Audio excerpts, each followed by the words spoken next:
Nice to meet you. Let me just mic you up here. Sure. Stick it right on there. Probably pretty good at that. Yeah, thanks.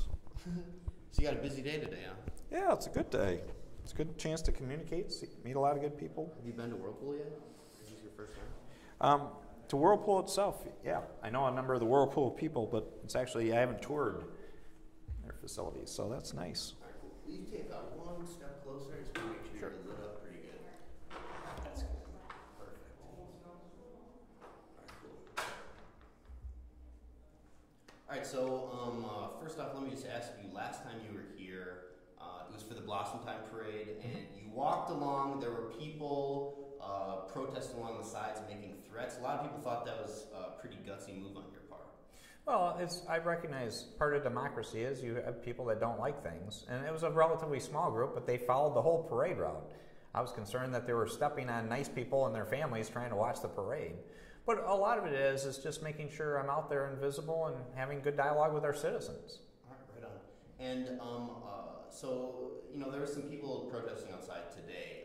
Is this the norm? A lot of places you go in the state, or is it different here near Benton Harbor?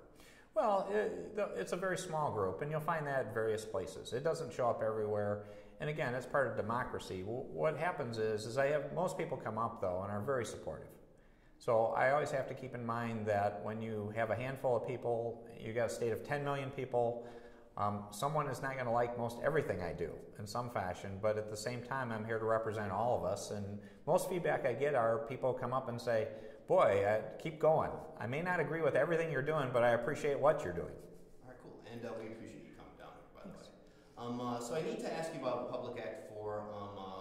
The state's been using receivership for a number of years. Public Act 4 came about during your administration, and a lot of people are worried that the emergency manager has sweeping power, too much power.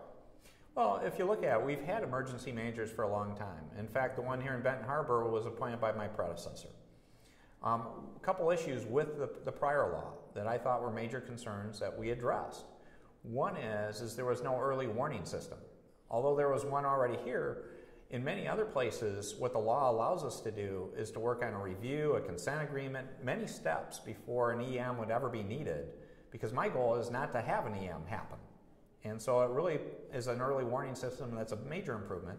The second piece is we did enhance the powers, because it is an emergency.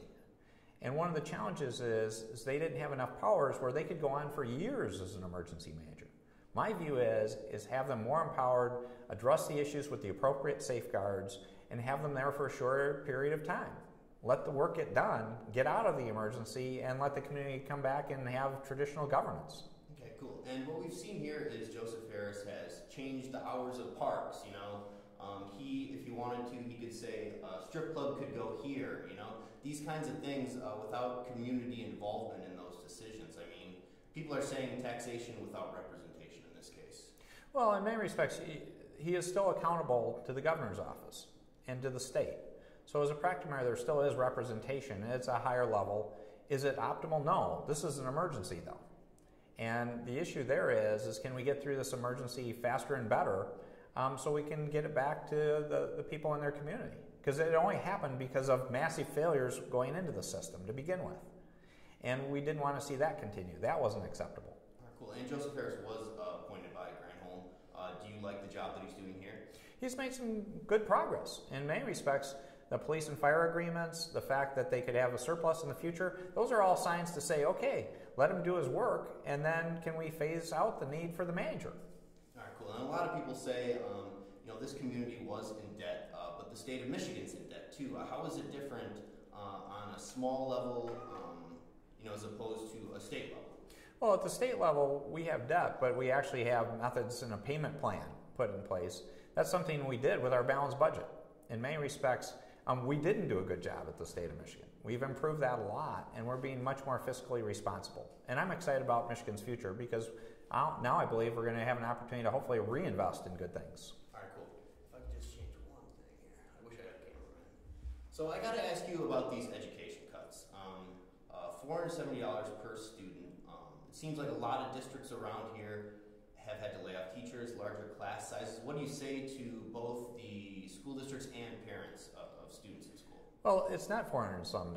It's basically less than $100, and it's about 2%.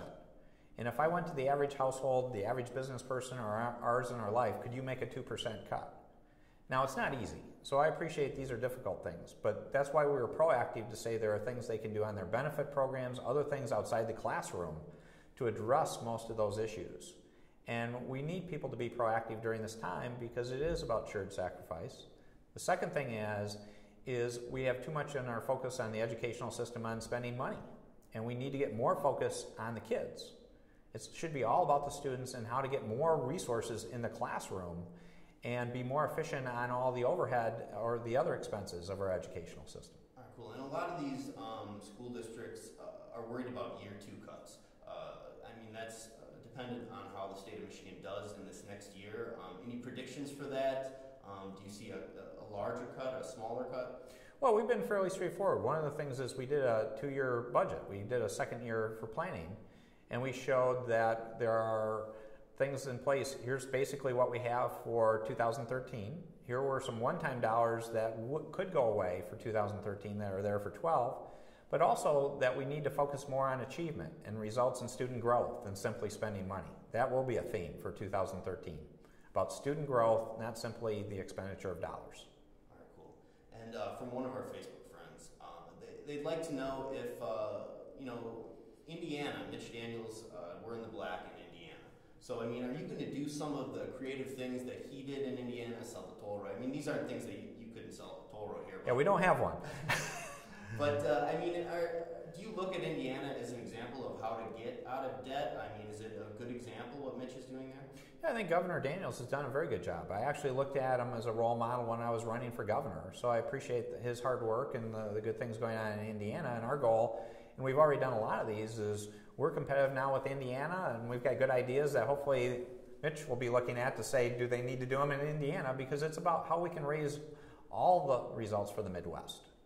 Because in many respects, the Midwest, we've got fabulous talent, resources, but we can do better in terms of getting the rest of the world to understand what a fabulous place we are. All right, cool. And so we still have about 500,000 people out of work in the state of Michigan.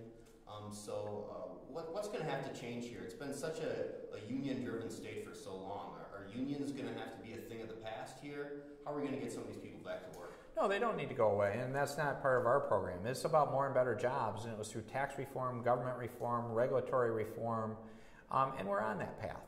And if you look at our unemployment rate has come down significantly. We're down more than 2 percentage points, and with the programs we put in place, we're on a path to see that continue to improve.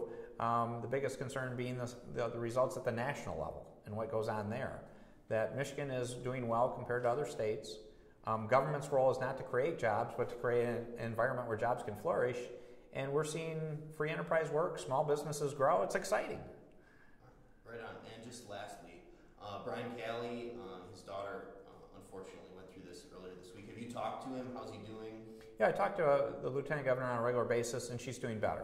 Okay. She's stable now, and I appreciate you asking because that was a great concern, and I appreciate all the thoughts and prayers for her.